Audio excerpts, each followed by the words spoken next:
O Ciência Suja tem o selo da Rádio Guarda-Chuva. Jornalismo para quem gosta de ouvir.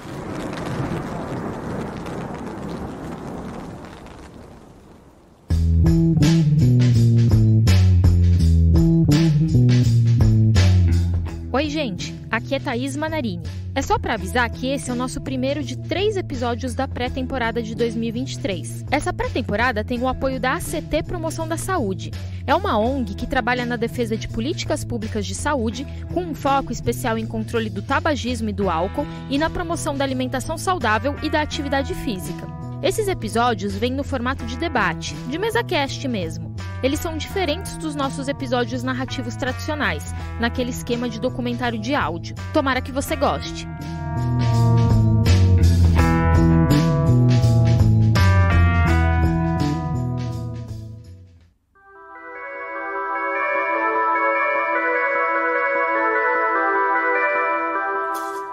Oi, pessoal, tudo bom? Aqui é o Telro Prest e eu sou um dos criadores do podcast Ciência Suja. Feliz ano novo aqui para você que está ouvindo a gente. E é isso aí, a gente já está começando a publicar episódios em janeiro. Ciência Suja está com tudo. Então, enquanto a gente está produzindo a temporada em si, e logo a gente vai ter novidades sobre ela, a gente bolou uma pré-temporada bem bacana. Nós vamos ter esse episódio aqui em janeiro, mais um em fevereiro e um último em março nessa pré-temporada. E aí, se der tudo certo, a gente já entra com a temporada na sequência, naquele nosso formato narrativo conhecido. Essa temporada aqui só pôde acontecer graças a uma parceria que a gente tem com a ACT Promoção da Saúde. E é importante destacar também que todo o nosso projeto de 2023 tem o apoio do Instituto Serrapilheira, que fomenta a pesquisa e a divulgação científica no Brasil.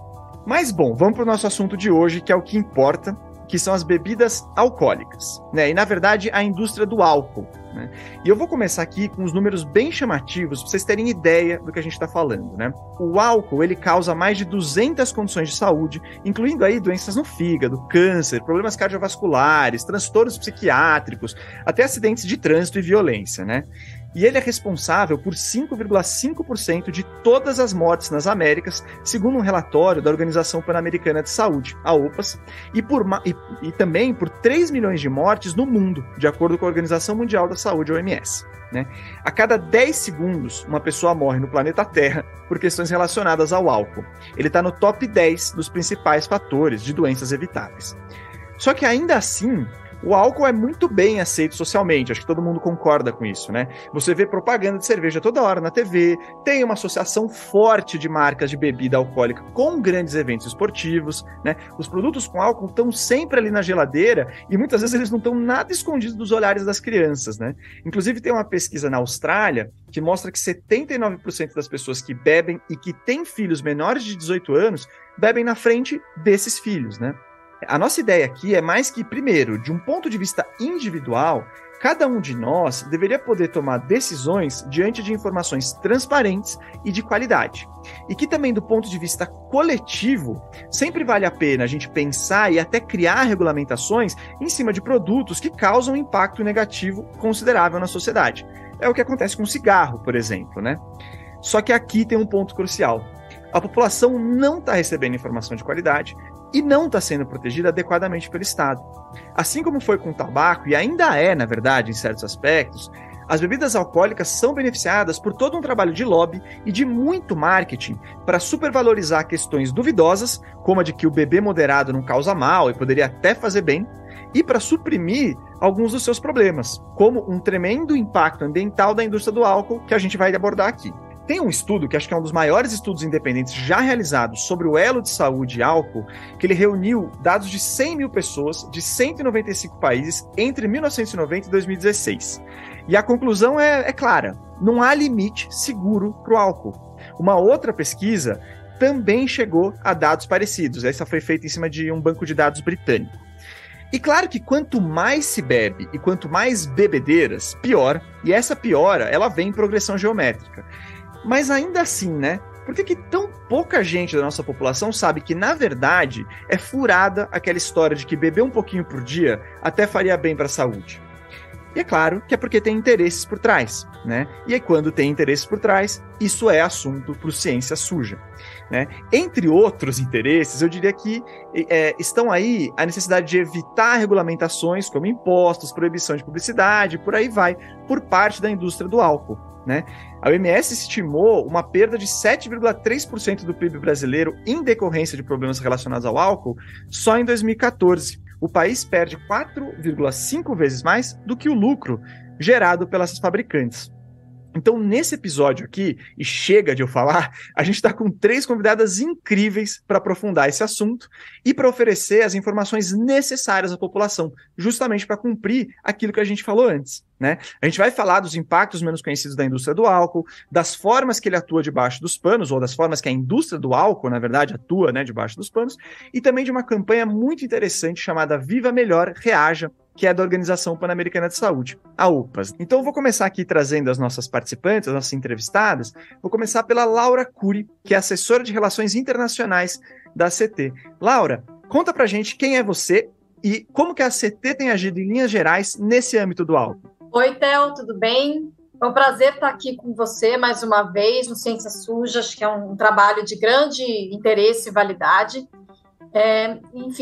Eu trabalho, como você falou, como assessora de Relações Internacionais da CT Promoção da Saúde, que é uma organização não governamental que foi fundada em 2006 para promover políticas públicas para a prevenção dos principais fatores de risco das doenças crônicas não transmissíveis, que são doenças respiratórias, cardiovasculares, diabetes, câncer, e que tem alguns fatores de risco, né? O tabagismo, o consumo do álcool, uma alimentação não saudável, o sedentarismo e a poluição do ar.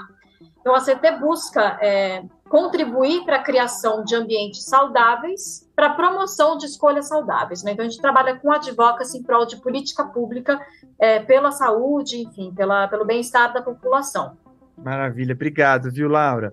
Bom, além da Laura, a gente está aqui com a Maristela Monteiro, que é consultora sênior sobre álcool da OPAS. Maristela, quem que é você e quão relevante é essa temática das bebidas alcoólicas para a OPAS? Olá, Theo, obrigada por esse convite e falar um pouquinho de mim e da OPAS. Eu sou médica de formação, me formei no Brasil e fiz um doutorado em psicofarmacologia e sempre me dediquei ao tema de álcool e saúde e fui trabalhar para a OMS nesse tema em 1994. Em 2003, dezembro de 2003, eu fui transferida para a OPAS, que é uma agência regional da OMS também, além de ser a mais antiga agência internacional de saúde pública do mundo. Ela completou 120 anos de idade no dia 2 de dezembro do ano passado. E a OPAS considera o álcool como um fator de risco, uma prioridade de saúde pública, pelo impacto que o álcool consumo tem no número de mortes e no número de anos de vida saudáveis que são perdidos pelo consumo de álcool, muitas vezes excessivo. Mas não necessariamente. O que eu vejo é muito difícil de explicar para o público como o álcool, como uma substância psicoativa e carcinogênica e reforçadora. Ele tem várias propriedades que fazem com que essa substância, quando ingerida, mesmo em pequenas quantidades, mesmo que não seja diariamente, ela aumenta o risco de vários problemas de saúde. E esse é um dos papéis que a gente tem também de informação de qualidade, baseada em evidência, disseminada para o público geral. Nossa terceira convidada é a Sabrina Pressman. A Sabrina é membro da diretoria da ABAD, que é a Associação Brasileira para o Estudo de Álcool e Outras Drogas. Sabrina, obrigado aqui hoje. E, aliás, um obrigado especial, porque, gente, eu errei o nome da Sabrina. Eu falei a data errada da gravação para a Sabrina. Então, se ela está aqui hoje, é porque ela é realmente muito gente boa. Então, obrigado, Sabrina, por estar aqui hoje. E a pergunta que eu tenho para você é: quem é você e como que o Brasil está no cenário de consumo de álcool aqui? Obrigado, Theo. Eu que agradeço estar aqui, né? Acho que estou aqui porque é um tema que para a gente é muito importante.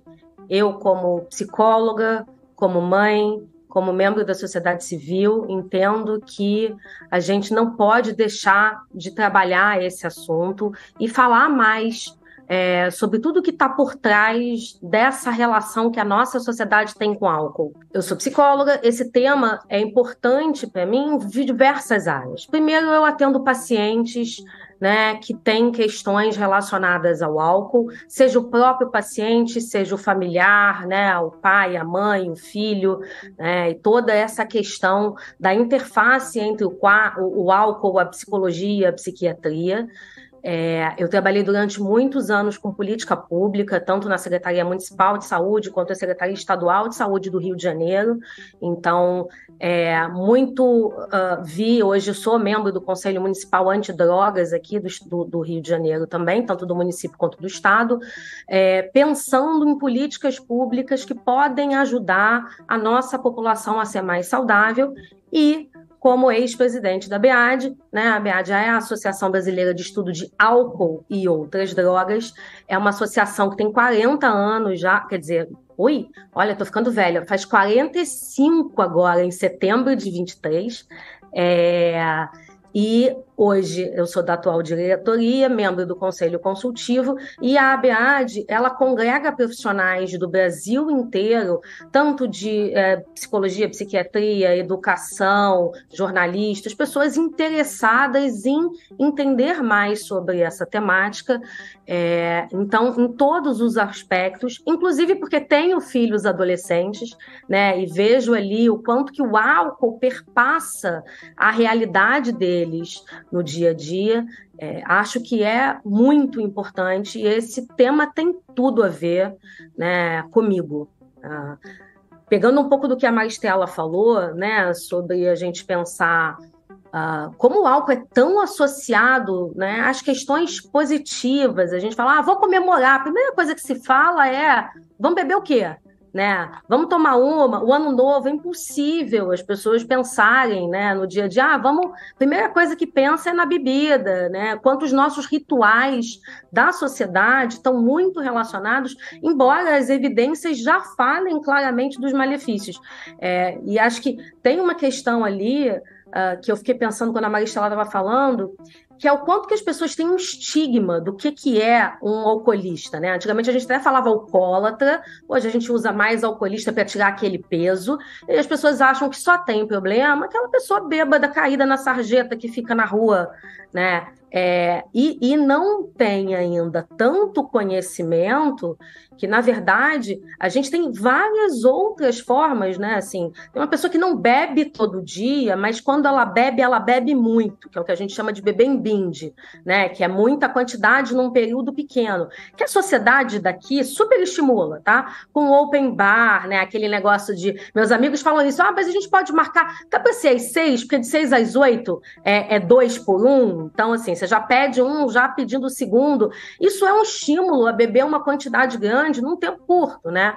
Ou quando você escolhe e fala, vou comprar esse ingresso um pouco mais caro, mas ele é livre, né? Você pode beber tudo o que você quiser, né? E aí você incentiva o seu corpo a passar o seu limite, né? E os riscos não são só a saúde, né? Eles também aumentam o risco de acidente de trânsito, de violência doméstica, de sexo desprotegido, né? E questões também até de violência sexual, porque você muitas vezes está tão intoxicado, mas a gente no dia a dia, a gente nem percebe o quanto que é incentivado, é tão intrínseco, né? Assim, seja pelos meios de comunicação, né? De uma forma geral, que eu acho que é importante a gente começar a pensar, como você falou, não pode beber, mas assim, vamos entender, né? O que é o que a gente está sendo influenciado e quais são as escolhas que de fato a gente precisa fazer,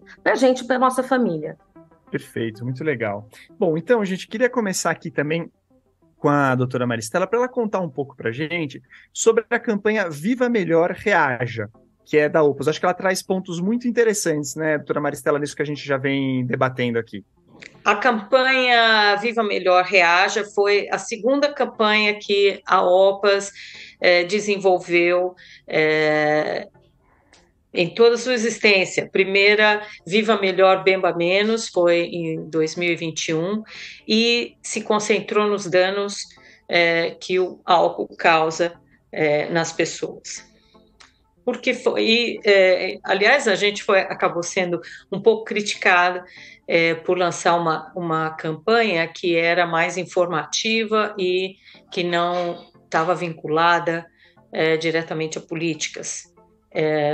Mas, como era a primeira, foi uma decisão que a gente fez porque tinha muita desinformação e continua existindo no público geral, na mídia, na internet, e seria importante colocar os pingos nos is.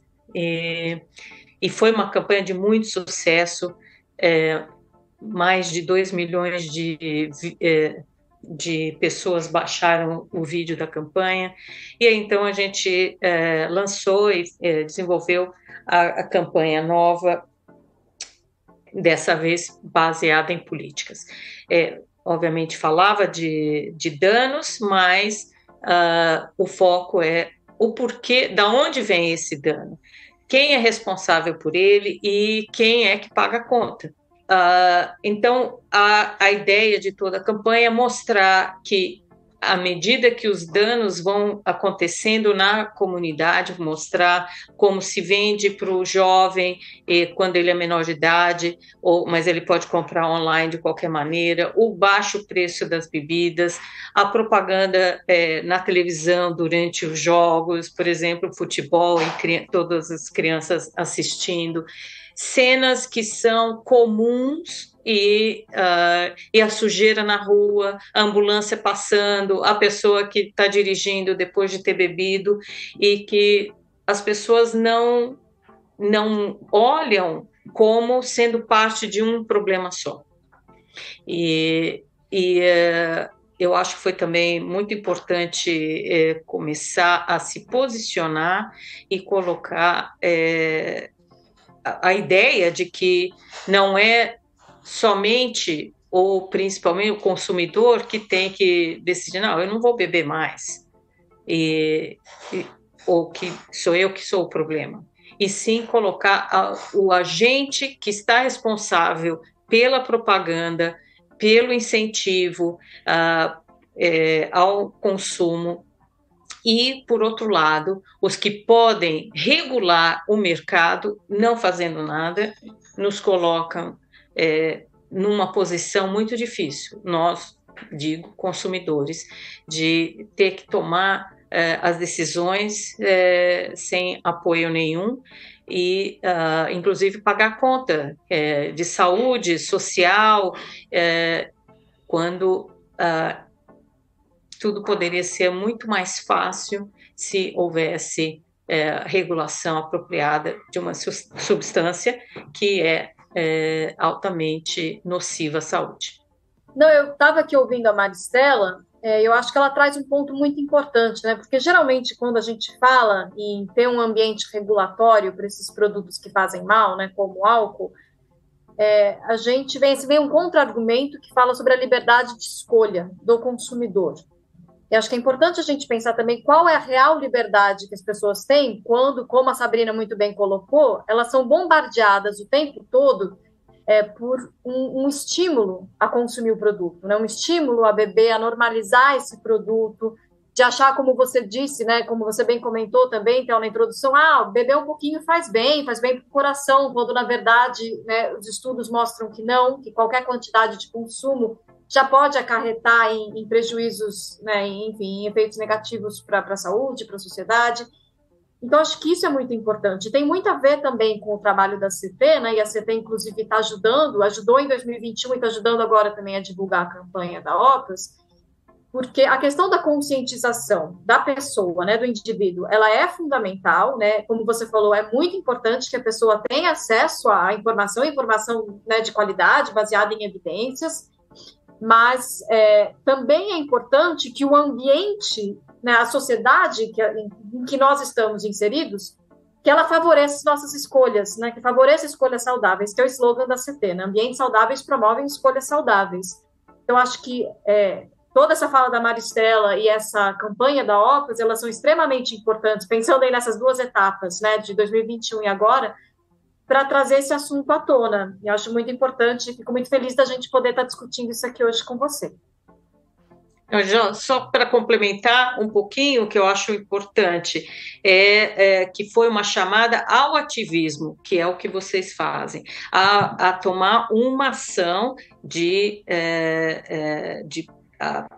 promover, exigir dos dirigentes, dos que são responsáveis por saúde pública, de tomarem as medidas necessárias para diminuir o impacto do consumo de álcool. Não foi uma campanha para proibir o álcool, como o Theo falou no começo, tal qual o tabaco não é uma campanha, ou nunca foi uma campanha de proibir o consumo de tabaco. As pessoas vão fazer as escolhas mais baseadas, conscientizadas e sabendo que riscos elas querem tomar. É a mesma ideia da nossa campanha, mas falta muito ainda, eu acho que especialmente no cenário do Brasil, esse ativismo político, que as pessoas tenham poder de influenciar as decisões políticas através do voto, através do protesto, através de ações de mandar cartas, etc., e outros que vocês sabem muito bem como organizar.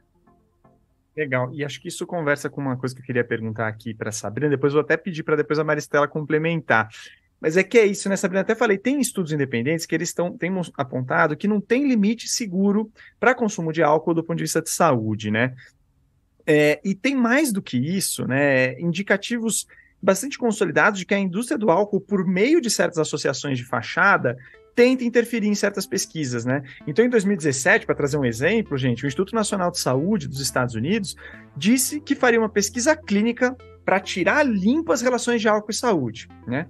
Só que aí, dos 100 milhões de dólares que eram necessários para fazer essa pesquisa, porque de fato era uma senhora pesquisa, 67 milhões estavam vindo da indústria do álcool.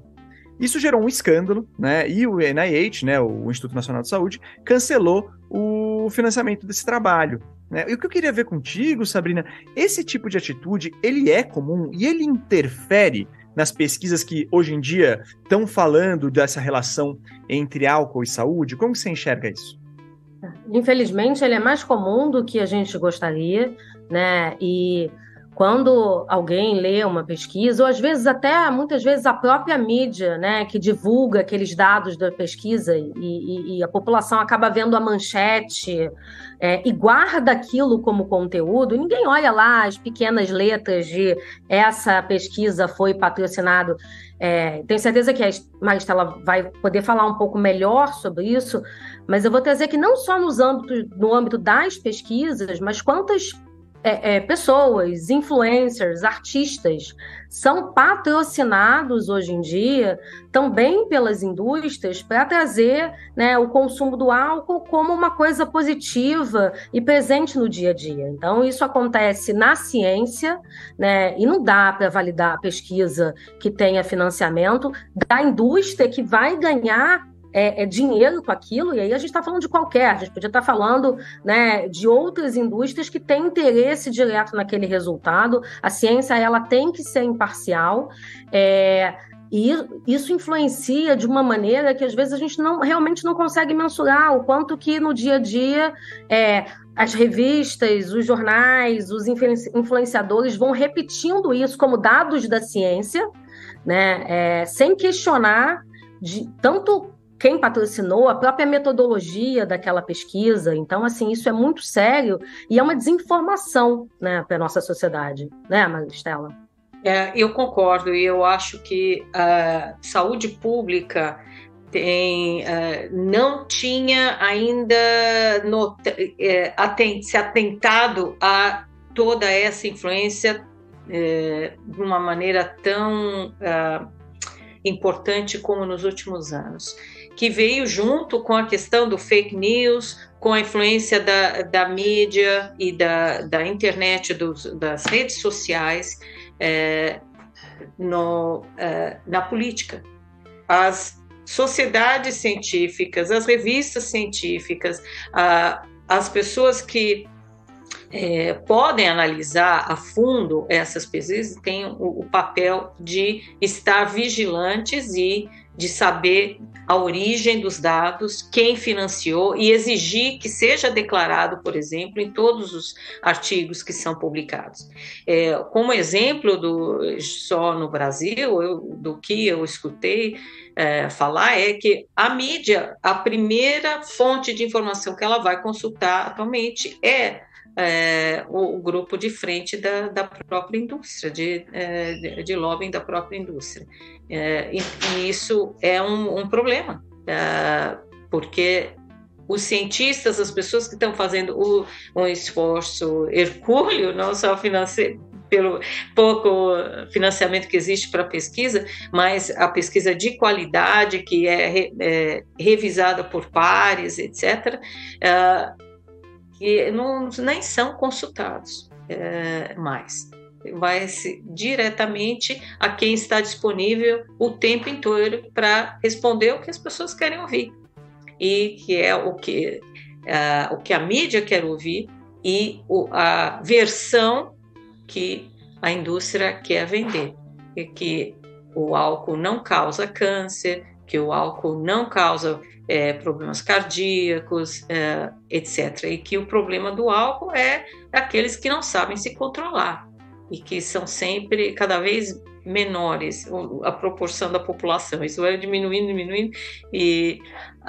Então, para que política pública? Vamos tratar os pobrezinhos, dos que acabaram ficando dependentes e não sabem se controlar. A gente não pode aceitar essa visão do mundo, obviamente. O que é curioso, porque é um argumento muito comum, inclusive em diferentes esferas, né? Então, por exemplo, com a crise dos opioides dos Estados Unidos, algumas das farmacêuticas envolvidas com isso utilizavam este mesmo argumento. A própria indústria do tabaco chegou a fazer isso, né? Então é um argumento bastante praticado. Laura, você falou que você tinha uma observação.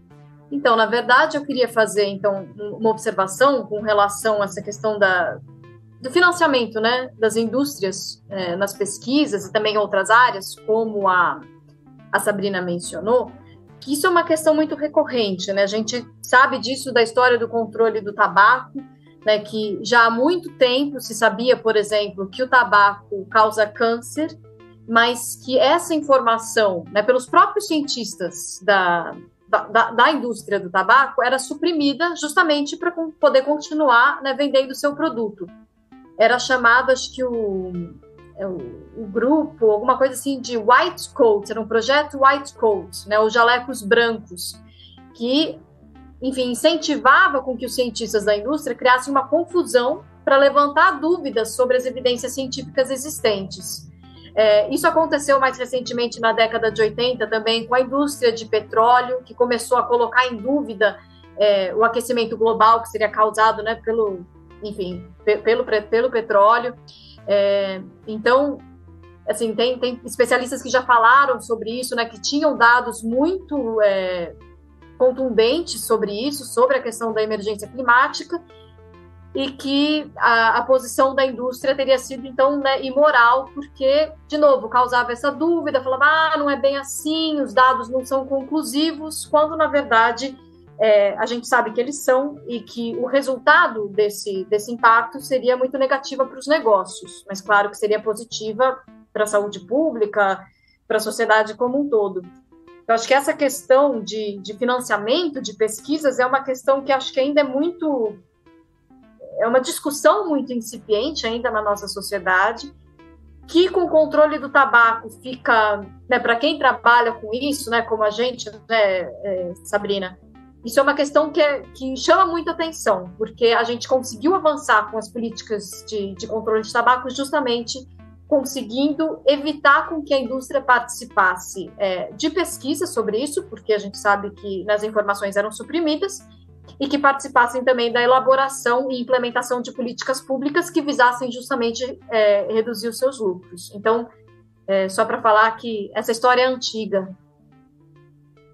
E até nessa linha, Laura, assim, do ponto de vista de marketing, né, você ainda tem muito espaço, né, para isso, em comparação, né, o álcool em comparação com a questão do tabaco que você trouxe, né? Mesmo essa questão do bebê moderado, que é muito destacada, né? Antes aqui da gravação, gente, a Laura até chamou a atenção para uma coisa que eu não sabia, que teve até a Monja Cohen virando embaixadora da moderação da Ambev em 2021, né? Ambev, uma empresa reconhecidamente ligada, né, grande, enorme na indústria do álcool aqui no Brasil, virando embaixadora da moderação da Ambev e para estimular, entre aspas, o consumo responsável por meio do autoconhecimento.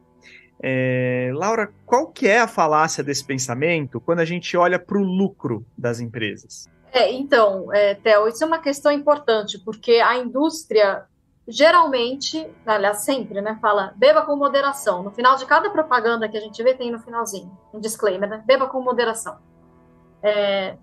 Mas o que os estudos mostram é que não é o beber com moderação que dá a maior parte dos lucros para as indústrias, né? O contrário.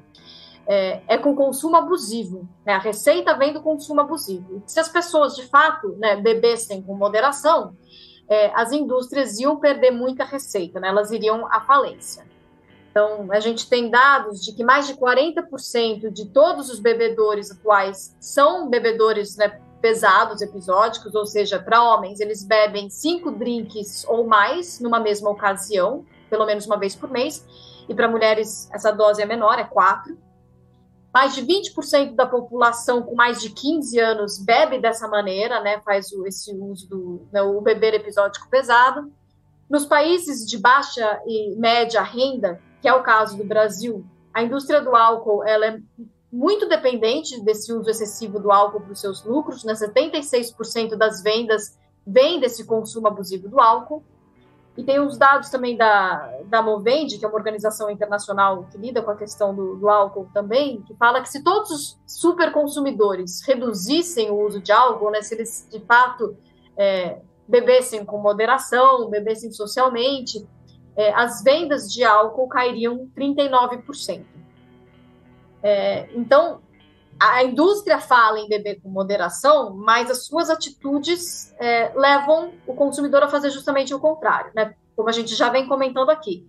Preços baixos, que tornam isso acessível para qualquer grupo demográfico, inclusive para jovens, promoções de venda casada, o happy hour, o open bar, todas essas atitudes, elas estimulam um beber mais pesado por parte do público. Então, ainda que tenha esse propósito, né, alegado, né, a parceria da Ambev com a Monja Cohen, que é uma das principais líderes religiosas, né, do país. Então, ainda que eles aleguem que a ideia é alertar e conscientizar a população sobre moderação, sobre autoconhecimento, do ponto de vista da saúde pública, essa é uma questão, no mínimo, preocupante, né?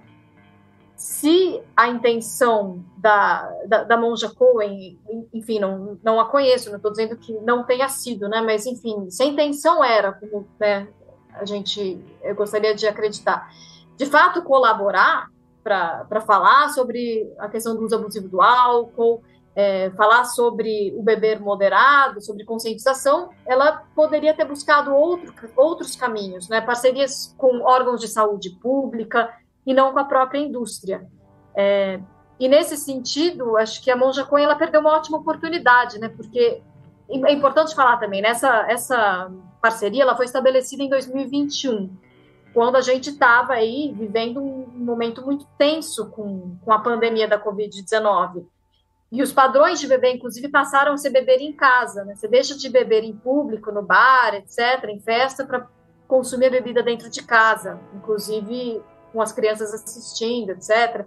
E é um momento de muito estresse, de muita incerteza, de muita dificuldade, em que as pessoas fizeram uso do álcool para, entre aspas, né, aliviar esses problemas. Então, foi um momento muito tenso, muito delicado, em que vem essa campanha por parte da Ambev, e pouco tempo depois, a OPAS lançou essa primeira campanha, que a Maristela comentou, sobre educação em álcool e saúde, que era Viva Melhor, Beba Menos. Então, muito melhor teria sido se a Monja Cohen tivesse estabelecido uma parceria com a OPAS, por exemplo, para falar sobre esse assunto, porque essa é uma mensagem que não deve ser sequestrada pela indústria, né? Assim como a gente estava falando antes sobre o sequestro da indústria por parte das pesquisas, etc., essa é uma mensagem que tem que ser da saúde pública, e não da indústria, que não promove, de fato, essa postura. E daí, só para lembrar, Théo, e terminar aqui de responder, lembrando que a gente fala de beber com moderação, mas não existe um consumo que não seja nocivo, né? O Instituto Nacional do Câncer fala que não há nível seguro para a ingestão do álcool. Qualquer quantidade ingerida já pode acarretar ou aumentar a chance de prejuízo. É claro que quanto mais se bebe, pior mas qualquer quantidade já pode acarretar em resultados negativos.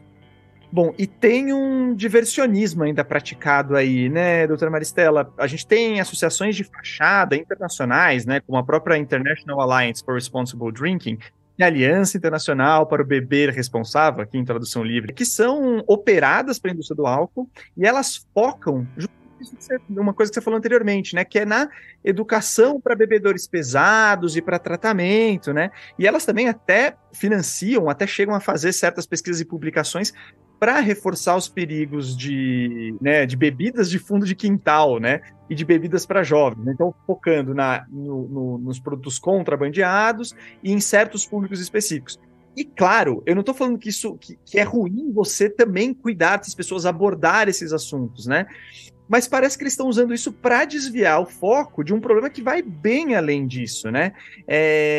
Esse tipo de uso da ciência, esse tipo de diversionismo, ele também é um perigo, doutora Maristela?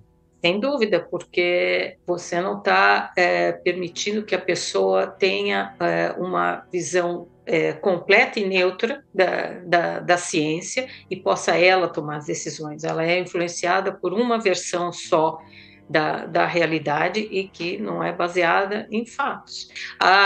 Culpar as bebidas ilegais ou de fabricação caseira só favorece que as pessoas vão usar a que é comercializada pela indústria e que é uma mega indústria. A outra tática é também colocar dúvida na ciência, dizer, bom, mas tem esse estudo assim, mas tem esse outro, esse novo aqui, e nunca aceitar o que a ciência como um todo está concluindo, com meta-análises, revisões sistemáticas da literatura, conclusões que não são baseadas em 1 ou 2 estudos, mas sim em milhares ou centenas de estudos. E aí, Sabrina, tem uma questão do ponto de vista da publicidade mesmo, né? Que a publicidade ela pode mirar pessoas jovens, né? Ela cria estratégias, né, de associar a cerveja e esportes, ou mesmo a hidratação, né? E, de novo, parece que é uma estratégia de promoção parecida com de outras indústrias de tempos atrás, como, por exemplo, do tabaco, né? Como que você enxerga isso? A Laura, até tempos atrás, falou um pouco da Monja Cohen. Eu não sei se isso também tem um pouco a ver com isso. Eu não sei como que você vê isso, esse cenário. Acho, Théo, que é importante primeiro a gente falar que quanto mais tarde é a iniciação do consumo do álcool, menores as chances de um padrão prejudicial desse uso ao longo da vida, né? Os jovens que iniciam o consumo antes dos 15 anos, eles têm 6 vezes mais chance de desenvolver dependência do álcool do que se comparado com aqueles que começaram depois dos 21.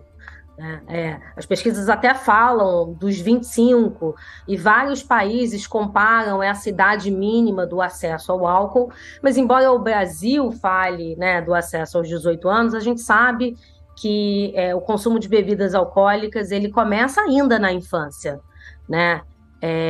E muito estimulado por conta da publicidade direta, da publicidade indireta. Uma das estratégias é essa, né, que a gente já falou aqui um pouco, Laura falou, da Monja Cohen, que traz para o imaginário da sociedade uma coisa positiva, de equilíbrio, né, uma coisa de espiritualidade, e que outros vínculos e ideias positivas acontecem pelo esporte. Então, vários esportistas que são patrocinados, né, seja eles, seja os times, né, ou esportes, você vê, Fórmula 1, né, se comemora como? Abrindo um champanhe depois, né? Um esporte de dirigir. Você vai falar, mas Sabrina, poxa, deixa de ser careta, já dirigiu, depois. Mas qual é o sentido de você associar? Porque, assim, um esportista de alto desempenho conseguir ter um consumo, né, vamos dizer que eles falam, né, moderado, né, o periódico de álcool, é muito difícil. A primeira coisa é que não pode, né, porque vai atrapalhar a performance dele. Mas quem assiste vê aquela pessoa que você vê extremamente bem-sucedida, esportista, saudável, e começa a falar, olha, fulano bebe tanto, tem saúde, eu também tenho, né? Isso não interfere. Essa foi uma estratégia usada, né, muito pela indústria do tabaco, né, de ligar artistas, esportistas, e que na indústria do álcool também tem, né, tanto com esporte quanto cantores, artistas em gerais, né, em programas de televisão. A gente está começando aí uma edição de um novo reality show, né, agora já vive tendo aí em várias televisões, em que as festas são regadas a bebidas alcoólicas, né, e existe ali um incentivo ao consumo, né, de uma forma ostensiva. Então, primeiro, a gente sabe o quão prejudicial é esse consumo na infância e na adolescência. Isso prejudica a formação do cérebro daquela criança. Mas, ao mesmo tempo, por mais que... Maristela falou para a gente ali que a indústria concorda, né, e fala que... todo mundo concorda que menor de idade a gente não faz propaganda. Sério, não faz. Né? Hoje em dia você tem bebidas que têm o formato de garrafas de champanhe, etc., com personagem, né? Isso incentiva o quê? Né? O fácil acesso, aí a gente pode falar assim, mas no Brasil é proibido a venda de bebidas alcoólicas para menores de 18 anos. Quem é que fiscaliza?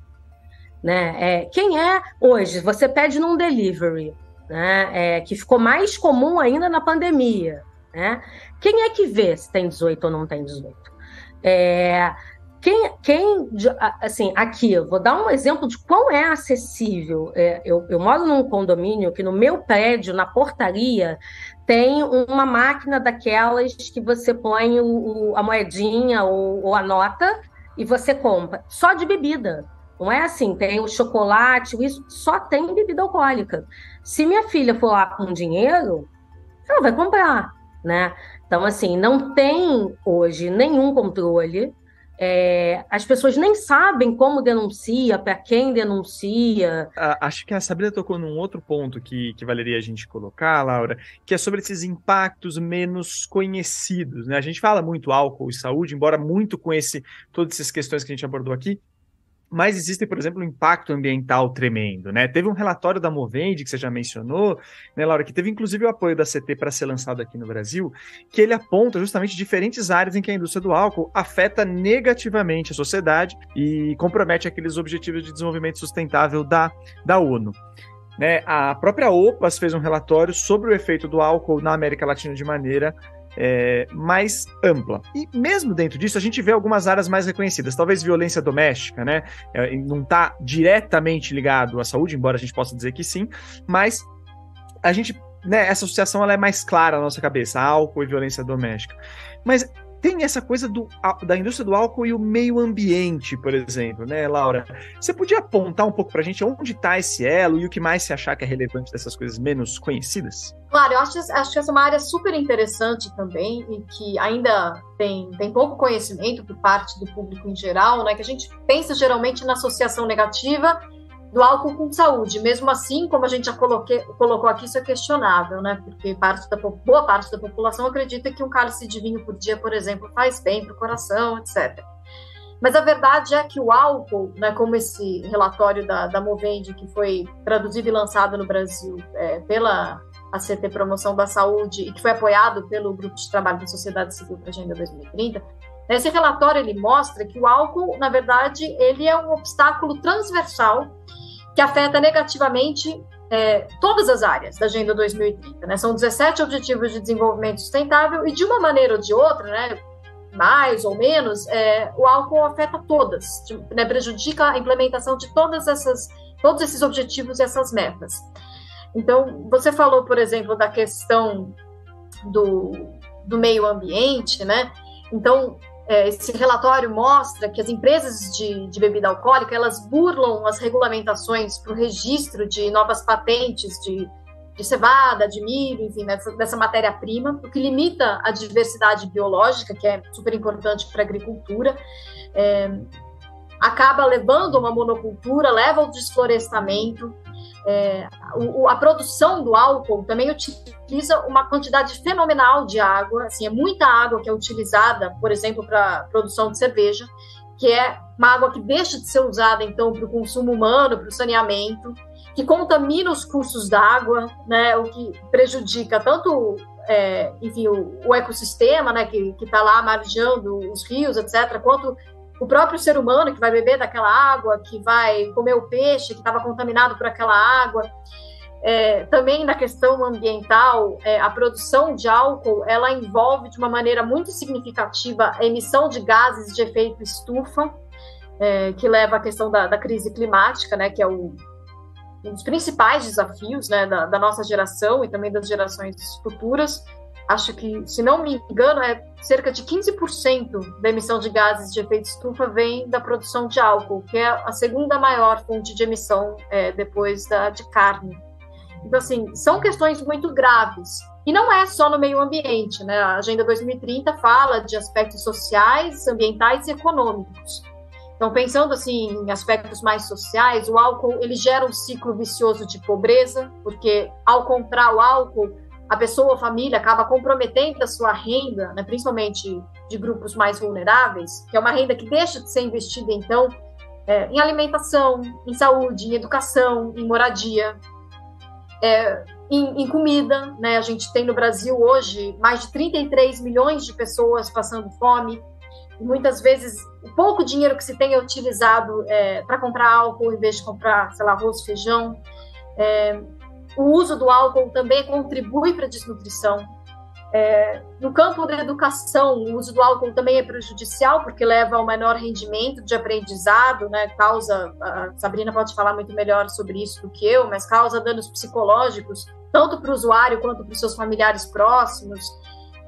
O álcool prejudica também a economia, né? Então, apesar dos argumentos que a indústria geralmente utiliza, de que ela emprega muita gente, que gera muita renda, na verdade a gente sabe, né, que a conta não fecha, que o prejuízo é muito maior. Você já falou sobre isso aqui, né, Theo?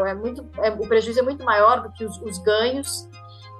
Então, assim, em diversas esferas, como eu falei, né, de uma maneira transversal, o álcool é prejudicial não só para a saúde das pessoas, quanto para a saúde, enfim, do nosso planeta, quanto para a economia, enfim, a relação é sempre negativa.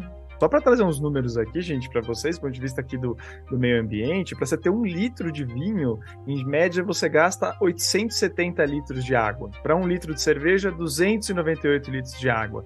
Né? Então isso é um impacto considerável, ao ponto de análise científica de 2018 terem falado que se você reduz o consumo de álcool em 20% pela população, você reduziria o uso de terra para a produção de álcool em 39% e até as emissões de gases de efeito estufa entre 31% ali 46%. Então, assim, são números bastante fortes quando a gente traz esse assunto, e a Laura já falou de tantos outros. Bom, e, doutora Maristela, a OPAS, ela tem resumido, né, se é que dá para dizer isso, as ações necessárias em um acrônimo em inglês, né, que é o SAFER. Né, em inglês significa mais seguro, mas cada uma dessas letras tem significado. Você poderia falar delas brevemente e quais delas você julga que são prioritárias aqui no caso do Brasil? Então, a iniciativa Safer tem 5 políticas que são as mais efetivas. 3 delas são as mais custo-efetivas e uma é superior às outras. A mais custo-efetiva é a de impostos, ou seja, diminuir o acesso econômico às bebidas alcoólicas, através de aumento de preços com impostos seletivos. A segunda é a proibição ou controle muito abrangente do marketing em todos os canais possíveis, inclusive internet e redes sociais, e para todas as bebidas alcoólicas, não é escolher uma ou outra. E a terceira é diminuir o acesso físico às bebidas alcoólicas, ou seja, limitar horários, dias ou a concentração de locais de venda de bebidas alcoólicas, beber em público ou em locais públicos ou em festas públicas, etc. Tem pequenas medidas e tem grandes medidas e que com a intenção de diminuir o fácil acesso a essas bebidas. Essas são as 3 mais custo-efetivas. E 2 mais que são importantes, mas não afetam a população como um todo, vamos dizer assim. Uma são as intervenções breves em programa na atenção primária ou no serviço de saúde, que visa a identificar pessoas com risco de desenvolver problemas no futuro. Não é tratamento de alcoolismo ou da dependência do álcool, mas sim de promoção da saúde, de intervir e aconselhar as pessoas a beber menos. E a outra é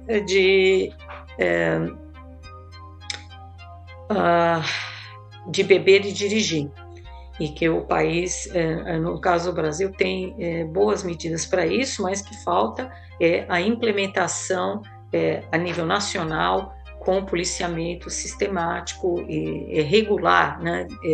Não basta só passar a lei no papel, mas você tem que ter o bafômetro, tem que ter o treinamento da polícia, tem que fazer as batidas policiais ou parar as pessoas, e quanto mais frequente for isso, mais a população percebe de que pode ser pega se beber e dirigir. E o papel da mídia também é importante dentro dessa política de divulgar as ações policiais, porque é assim que as pessoas ficam sabendo que pode acontecer comigo e elas vão diminuir a frequência com que, pelo menos, que elas dirigem embriagadas. Bom, então isso que a Maristela colocou deixa muito claro, né, a questão da importância de discutir uma regulamentação, né, tanto do ponto de vista de controle de publicidade como de tributação, que a Maristela até já falou mais, né? Mas falando então por publicidade, que a gente já chegou a tocar em alguns pontos aqui, mas vamos olhar agora para a regulamentação aqui, né, Sabrina? O que é muito curioso, tem uma lei, né? Uma lei de 96, salvo engano, né? A lei 9294, que restringe bastante a publicidade de bebidas alcoólicas e do cigarro. A lei é a mesma. Só que tem um detalhe. Ela considera como bebida alcoólica as bebidas que tiverem teor alcoólico superior a 13 graus GL, né? Me perdoa se eu estiver pronunciando errado aqui, Sabrina, você me corrige. Só que, assim, acredita-se primeiro que isso teve mão do lobby da indústria do álcool para colocar esse sarrafo para cima, né? Que na prática esse sarrafo deixa de fora desse conceito de bebida alcoólica cerveja, né? Algumas, né? Muitas das bebidas ice que a gente conhece hoje em dia, né? E até alguns vinhos e espumantes. Ou seja, parte considerável do mercado de bebidas alcoólicas pode propagandear seus produtos porque está fora, na prática, dessa lei, né? Que em teoria iria justamente regulamentar esse mercado, né? Então, como que a gente age nesse front, Sabrina? Onde é que tá o pepino aí? Na verdade, assim, a gente não tem, né, uma lei que restringe, né, e regulamenta a propaganda. Isso é o que, na prática, acontece. Quando você deixa as bebidas com maior expressão de consumo, né, no país fora da lei, não é uma lei que regula. Então, assim, não tem outro caminho que não a gente conseguir uma alteração no texto dessa lei que, de fato, garanta a restrição da publicidade, né, e da propaganda dos produtos relacionados ao álcool, que eles, de fato, sejam regulados, né, e não só com o que já está na lei, mas trazendo todas as coisas aqui, né, que a modernidade traz, né, assim, não adianta a gente falar só de propaganda direta, né, na televisão, mas a gente também tem que falar de redes sociais, de outras formas que se tem hoje de propaganda. Então, vários países têm, de fato, né, restrições de publicidade e várias pesquisas falam da diminuição dos problemas relacionados ao álcool, da diminuição do consumo, né, de acordo com o banimento da propaganda e da publicidade. Essas questões, né, de eventos culturais, esportivos, isso não devia existir. Né? E não é em um tipo de bebida alcoólica, deveria ser para todos os produtos que são, né, com teor alcoólico. Então, acho que é uma pergunta, por um lado, muito simples, mas uma mudança muito difícil da gente conseguir como sociedade, né? Assim, a gente está ainda muito atrás do que a gente avançou no caso do tabaco. Embora a lei fale tanto de produtos de tabaco quanto de álcool, né? Assim, tabaco ainda tem muita coisa a avançar, existe propaganda indireta, mas, assim, de uma forma geral, a gente consegue ver como a sociedade mudou o comportamento e a relação com os produtos relacionados ao tabaco a partir de várias políticas públicas que foram implementadas, incluindo, né, a restrição da propaganda e da publicidade, né? Ficou durante muito tempo ainda nos pontos de venda. No álcool a gente tem nos pontos de venda, em vários outros lugares. E a gente tem que pensar, assim, de fato, que não adianta ter uma lei se essa lei não regula o nosso dia a dia, a nossa realidade. Então, acho que essa é uma medida super importante, né, de fato, regular essa propaganda. Quem regula hoje é a própria indústria. Quem manda ali, né, no que vai fazer, no que vai acontecer, é a própria indústria do álcool. E não pode ser uma indústria que faz o produto que autorregula ali.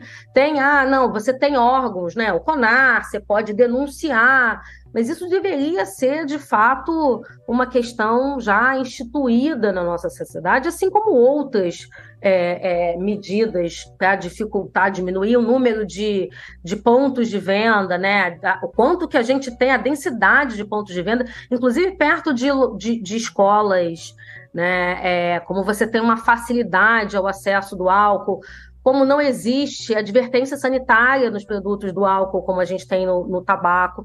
Legal, bem relevante. E aí, Laura, o que é curioso é que, apesar disso, tiveram iniciativas, né? Tentaram pintar outros projetos de lei, mas eles sempre param, né? Seja na publicidade, seja na regulamentação, eles sempre param. Por que eles estão sempre parando?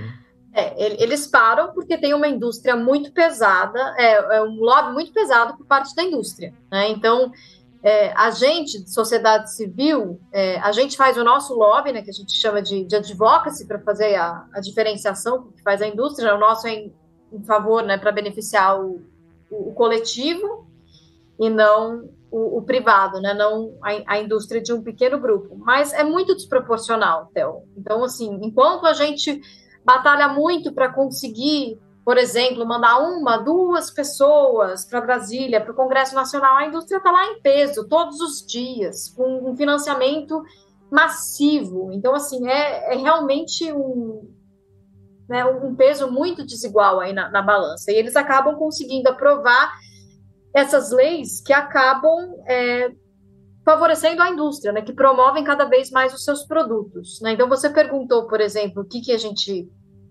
poderia fazer com relação a essa lei que você comentou, que acaba, na prática, fazendo com que, né, nos termos da lei, que cerveja e outras bebidas não sejam consideradas como álcool.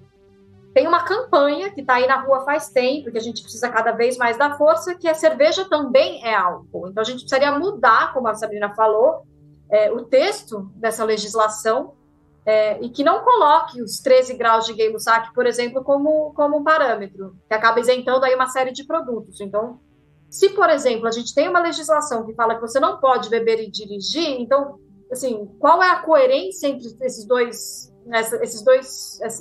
legislações? A gente poderia pensar em diminuir razoavelmente a alcoolemia zero, seja lá o que for, para que todo tipo de bebida, e como a Sabrina falou, são as bebidas que são as mais expressivas na sociedade brasileira, o Brasil é um dos principais produtores e consumidores de cerveja, para que isso esteja contemplado, e não normalizando cada vez mais o uso de um produto que causa consequências negativas. Durante a pandemia, teve um aumento no consumo regular de álcool, lá da ordem de 17%, 18%, né, entre adultos, né, aqui no Brasil. Esse aumento foi maior entre as pessoas de 30, 39 anos ali. Ao que vocês atribuem isso? Teve mão da indústria do álcool aí também, Sabrina, na sua opinião? É muito difícil, Theo, de fato, falar de um motivo só, né? O que claramente para mim tem relação com a indústria do álcool foi a melhoria dos deliveries, né? Assim, o quanto que ficou disponível, e hoje você tem ali alguns específicos, não vou fazer propaganda aqui de marca, mas assim, você tem vários deliveries só de bebida alcoólica, né, divulgado por eles e com funcionamento 24 horas, promoções, né, de compra por pacote. Então, isso sim são estratégias, né? Mas juntou com uma série de outras coisas, o aumento de sintomas de ansiedade, de depressão, por exemplo, né, e que acaba virando uma bola de neve, porque depressão e álcool, né, acaba, uma coisa potencializa o outro. Quanto mais você bebe, mais a probabilidade de você ter sintomas de depressão, né, porque o álcool ele tem esse efeito, e aí quanto mais deprimido você está, muitas vezes aumenta o consumo de álcool. Então você tem ali umas questões pela questão psicológica, pela falta de esperança ou de rotina, de objetivo, né? Não tenho amanhã que acordar para fazer, não tem um trabalho formal, né? No seu trabalho, mesmo que quem foi para home office, né, no trabalho no escritório, dificilmente você vai poder com uma bebida alcoólica do lado. Quando você estava em casa, né? Agora nessa reunião aqui, então teve uma série de outras questões, né?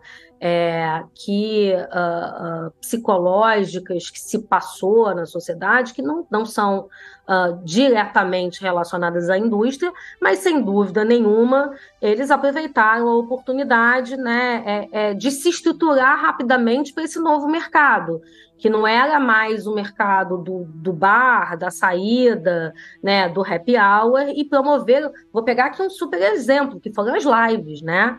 Assim, as lives foram trazer os happy hours e as baladas para dentro de casa, então, rapidamente, uma coisa que começou do artista tentando angariar recursos, ou tô parado, vou cantar, né, virou, na verdade, uma oportunidade da indústria de promover os seus produtos através desses artistas e rapidamente proliferou e elas viraram uma propaganda descarada, né? E aí você se preparava para a live comprando a sua bebida para beber junto com a pessoa. Isso era extremamente divulgado, inclusive nas chamadas. Então, assim, obviamente não foi o único, né, motivo.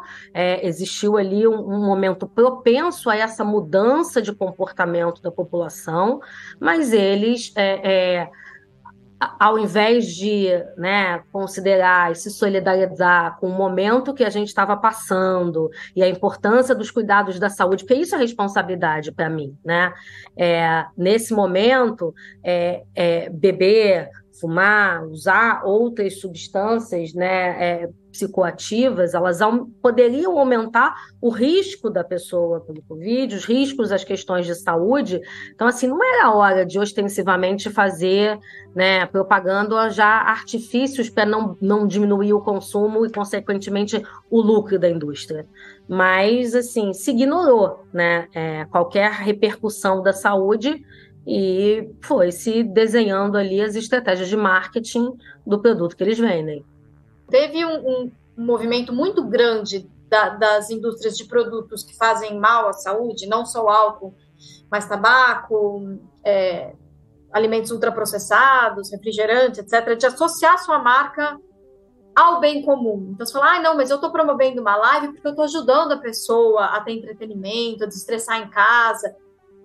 Mas eu vou ajudar o profissional de saúde, eu vou distribuir um kit para o enfermeiro, para o médico descansar em casa, eu vou distribuir álcool em gel para a população, e eu vou falar nas minhas propagandas, use máscara, faça distanciamento social, mas tinha propaganda de álcool que falava, fazia uma brincadeira, né, com distanciamento social, que eram duas pessoas bebendo com uma mesa grande entre elas, ou seja, continuem bebendo, mas tem aí uma distância de, no mínimo, 1 metro, 1,5 metros, sei lá.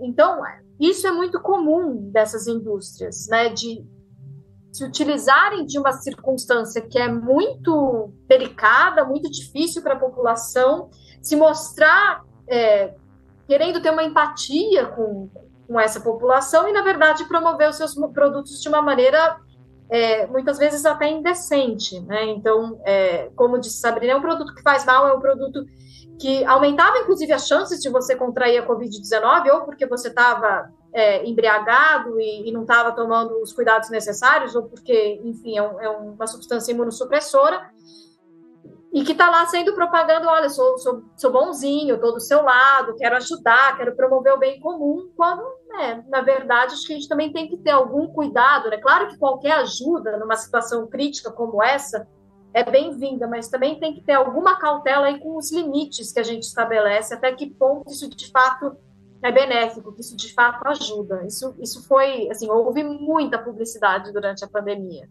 Perfeito, e é uma publicidade que muitas vezes ou ela aparece a marca, ou muitas vezes ela está associada a uma ligação com um lugar público, né, com o setor público, uma aproximação que você vê que tem ela não vem gratuita, assim por dizer, né.